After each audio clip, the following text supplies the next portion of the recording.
tal, a un buen amigo de esta casa, ya le conocéis porque ha pasado por aquí en ocasiones recientes. Manuel Fernández Ordóñez, ¿cómo estás? Bienvenido, muchísimas gracias. Buenos días, Eurico, muchísimas gracias. Por acercarte a los estudios de periodista digital y al plató de La Retaguardia. Bueno, tengo en las manos el último libro, como decían los clásicos, que ha dado la imprenta, Manuel Fernández Ordóñez. ¿Nucleares? Sí, por favor.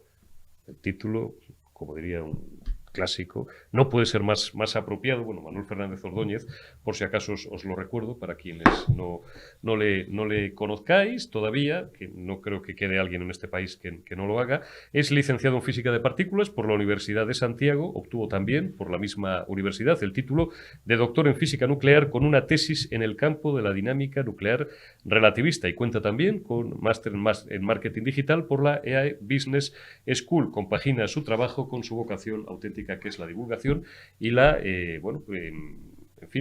escribiendo estos libros que nos ayudan mejor a conocer el complejo panorama energético en España y en el resto del mundo, Manuel, y sobre todo en este caso lo que tiene que ver con la energía nuclear. Te es un poco partidario, claro. No, estoy totalmente en contra de la energía nuclear. De la energía nuclear, efectivamente, el título era para despistar. Era para despistar. Oye, vamos a ver, primer asunto para quienes de los que nos ven y nos escuchan no estén familiarizados con la materia.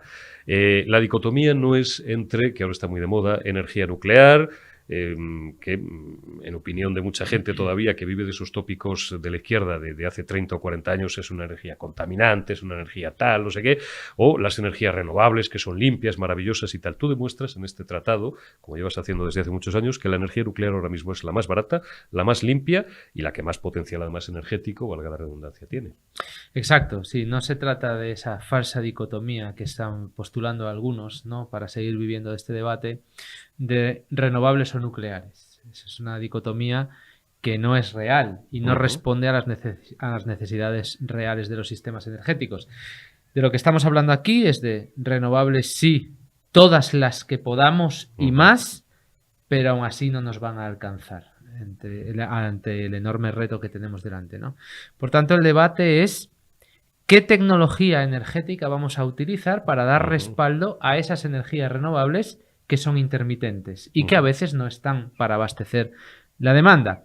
Y aquí estamos en si les damos respaldo con energía nuclear que no emite gases de efecto invernadero o preferimos utilizar el gas que emite gases de efecto invernadero y es el culpable de la crisis energética que estamos viviendo hoy.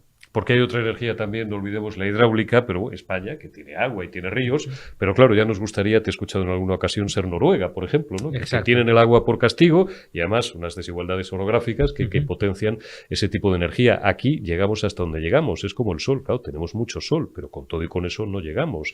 Y viento, pues viento cuando lo haga, claro. Por mucho que se incrementara el parque, también sostienes tú, no se podría alcanzar una capacidad muy superior. Bueno, si no tenemos tecnologías de almacenamiento de energía, que a día de hoy no tenemos a precios competitivos con el mercado, las famosas baterías que estamos esperando que la evolución tecnológica o alguna disrupción tecnológica venga a solucionarnos ese problema, pero mientras ese problema siga sobre la mesa y no tengamos la disponibilidad de almacenar energía de forma masiva, la apuesta por las energías renovables no puede ser exclusivamente de sobredimensionar el parque, ¿no? Primero porque hay momentos puntuales del año que serían cada vez menos si sobredimensionamos mucho el parque, pero seguiría habiendo momentos en el año donde no habría electricidad. Borrascas. Porque no habría recurso primario. Anticiclones muy grandes donde no hay viento, noches donde no hay viento, podría ser el caso.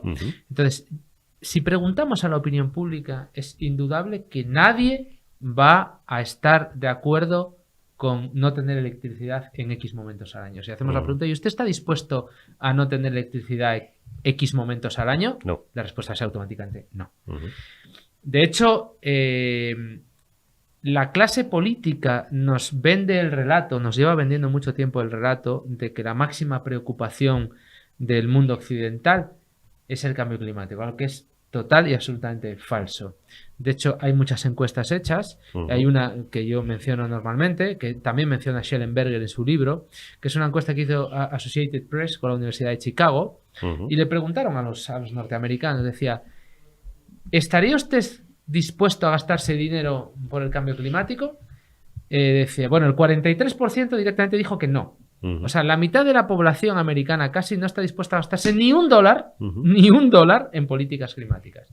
Y del 57% restante, el 57% está dispuesto a gastarse $1 al mes.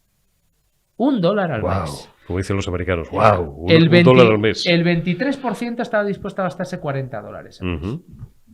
Y hasta aquí. Y hasta aquí. Y hasta aquí. Entonces, la preocupación por el cambio climático es real mientras no nos cueste el dinero. Claro. Cuando nos cueste el dinero ya no. Está claro. Y esa es la realidad, por mucho que nos vendan otro relato, ¿no?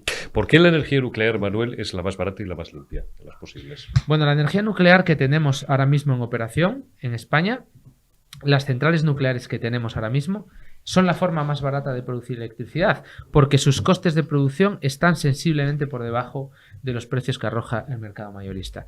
Tenemos los costes, por ejemplo, en España es difícil saber exactamente cuál es el coste de producción de una central nuclear, simple y llanamente porque tienen una presión fiscal atroz y es difícil desentrañar cuál es el precio que se paga en impuestos y cuál es el precio realmente atribuible a los costes de producción, de operación, mantenimiento y combustible, ¿no? Pero en Estados Unidos, que hay muchísima más transparencia, no solo en este punto, sino en otros puntos también, como la financiación de los grupos ecologistas, por ejemplo, ahí sí que conocemos perfectamente cuál es el coste de producción de las centrales nucleares americanas. Y la media de los últimos 10 años no llega ni a los $30 el megavatio hora. 27,92 exactamente. Y hay centrales nucleares, incluso en Estados Unidos, cuyos costes de producción están por debajo de los $20 el megavatio hora. O sea, $20 el megavatio hora, no hay ninguna tecnología capaz de producir a esos precios. Tanto la energía más barata que tienes es la central nuclear que tienes ahora mismo.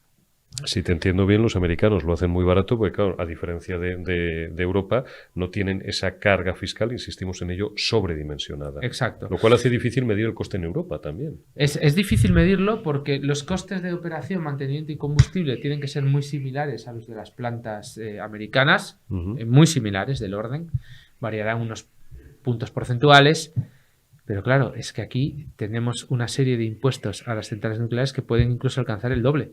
Del precio de los costes de producción, ¿no? De hecho, tuvimos el ejemplo claro cuando se aprobó la Ley 15 del 2012 de impuestos medioambientales, que fue una ley que se hizo con la excusa del medio ambiente, pero que en realidad gravaba a la energía nuclear, que es la que menos impacta en el medio ambiente. En un ejemplo más de que la legislación se hace con afán exclusivamente recaudatorio y no con ningún afán de solucionar el problema medioambiental. Pues esa ley fue la que cerró la central nuclear de Garoña. Por ejemplo. Porque Garoña estaba sobreviviendo a la altísima presión fiscal e impositiva del sistema energético español, estaba sobreviviendo a unos precios, bueno, pues compatibles con los del mercado, apenas sin margen, pero claro, llegan los impuestos de la Ley 15 del 2012 que agravaban la producción y el almacenamiento de combustible y ya directamente la hacían inviable económicamente. Y el propietario decide cerrar la central. Por la presión fiscal, son los impuestos los que cerraron Garoña porque nos estamos cargando nuestra fuente de energía, que es la base fundamental de nuestro sistema eléctrico y la base fundamental de nuestro bienestar social, nos la estamos cargando en base a impuestos. Oye, otro debate interesante, Manuel. En España, bueno, parece que ya el debate no es tanto mantener las centrales nucleares que tenemos, parece que sobre esto existe un cierto consenso.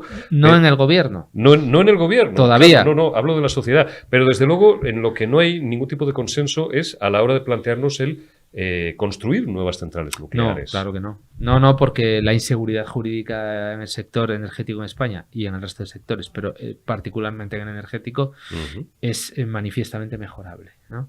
Entonces, una central nuclear, que es una inversión a recuperar en décadas, con un riesgo enorme por la inseguridad jurídica que tenemos, pues ningún inversor en su sano juicio ni ningún fondo de inversión va a hacer la apuesta por invertir en una central nuclear en España cuando un cambio de gobierno puede dar al traste con tu proyecto y te quedas con la inversión sin recuperar. Yo creo que la inseguridad jurídica es la causa fundamental de que no se construyan más centrales nucleares en Europa. Y es una pena porque además el imaginario colectivo, me incluyo yo que no somos expertos en esta materia, no sé por qué tendemos a imaginar que construir una central nuclear pues casi es la obra del Escorial, ¿no? Que Felipe II se murió y prácticamente era porque no lo daba terminado, ¿no? Como diría un gallego. Sin embargo, en 4 años, por ejemplo Garoña o Vandellós, en Vandellós se construyeron en 4 años, sería perfectamente posible. En los años 80, 70, 80, cuando teníamos una industria nuclear perfectamente engrasada y en Europa se construyeron del orden de 100 centrales nucleares, la industria nuclear era capaz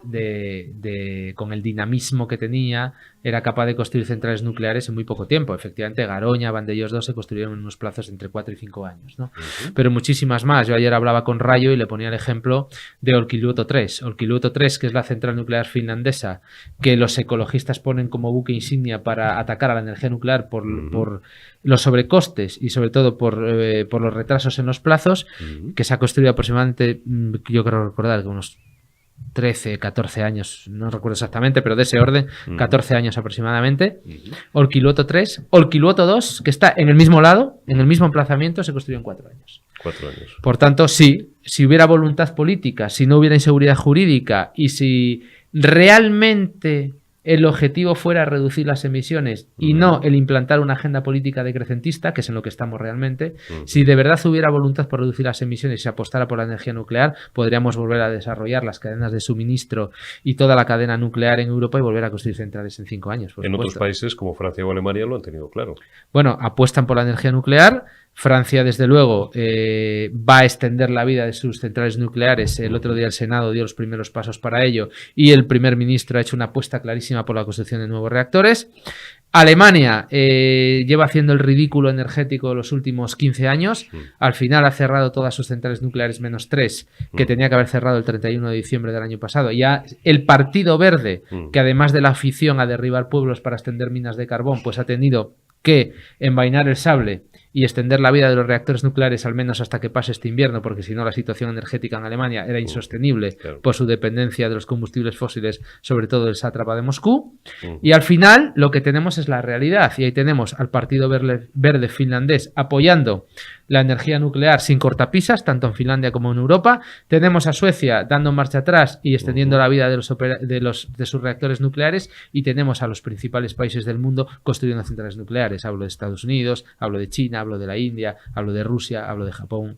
Arabia Saudí, Emiratos, ¿no? Emiratos Árabes ha construido 4 reactores nucleares, 2 están en operación, el tercero casi, y el cuarto pues entrará en un corto periodo de tiempo. Arabia Saudí va a lanzar un ambicioso programa nuclear, Egipto acaba de lanzar su programa nuclear, Turquía que está construyendo centrales nucleares. En fin, la conclusión es que España y Alemania, en comandita, se están quedando solos en el discurso antinuclear. Por tanto, y vamos terminando, no te quiero robar más minutos, Manuel, ese viejo mantra del lobby friki verde ecologista de nucleares no gracias, esto ya es una rémora del pasado, una pesadilla del pasado. El ecologismo se ha quedado anclado en el pasado porque no ha sabido adaptarse a las nuevas coyunturas internacionales, y al final pues yo creo que la sociedad está empezando a darse cuenta de que los mantras ecologistas tenían una agenda oculta, y la agenda oculta era la agenda de coartar el crecimiento, de coartar el progreso de las sociedades y coartar aquello que hace que vivamos cada vez mejor. Hasta ahora han sabido disimular bien el discurso, pero ya no lo disimulan más, ya ni siquiera intentan, ya abiertamente lo admiten, y claro, la gente creemos que no va a tragar ya más con ese discurso. El futuro va por aquí entonces, por la energía nuclear. El futuro va por una mezcla de tecnologías en las cuales sin duda va a estar la energía nuclear. Pues ya lo saben, si quieren más detalles acerca de este apasionante asunto, de esta apasionante materia para los que no somos expertos, Nucleares sí, por favor, de Manuel Fernández Ordóñez en Deusto. Y Manuel, muchísimas gracias. Gracias, te Eurico, felicito un placer. y te doy la enhorabuena por tu libro, que sé que en los últimos días eres uno de los hombres más disputados de España, porque estás, bueno, pues paseando por todos los medios de comunicación, no ya vendiendo tu libro, que por supuesto compren el libro y lean el libro de Manuel Fernández Ordóñez, que es amigo y es el mayor experto que tenemos en este asunto, sino además, bueno, pues digamos que divulgando un mensaje que es absolutamente necesario en unos tiempos en los que la energía cada vez es más cara y bueno, pues observamos con desesperación cómo o nos arruinamos o nos morimos de frío. Lamento hacer un poco de demagogia, pero es así. Bueno, este año hay gente en Europa que va a morir de frío, hay que decirlo. El otro día lo decía Bjorn Lomborg, le hizo una extraordinaria entrevista a Jano García en su canal de YouTube, sí, señor, a Bjorn Lomborg, y Bjorn Lomborg lo decía, todos los años en Europa mueren unas 400.000 personas en invierno con causas relacionadas con el frío. Dice, este año van a morir 147.000 más debido a los altos precios de electricidad en Europa, que somos los más ricos del mundo. Imagínense lo que pasa en países con menor poder adquisitivo cuando los precios de la electricidad suben o los precios del gas. La gente se muere. Es así. Qué barbaridad. Nucleares sí, por favor, Manuel Fernández Ordóñez.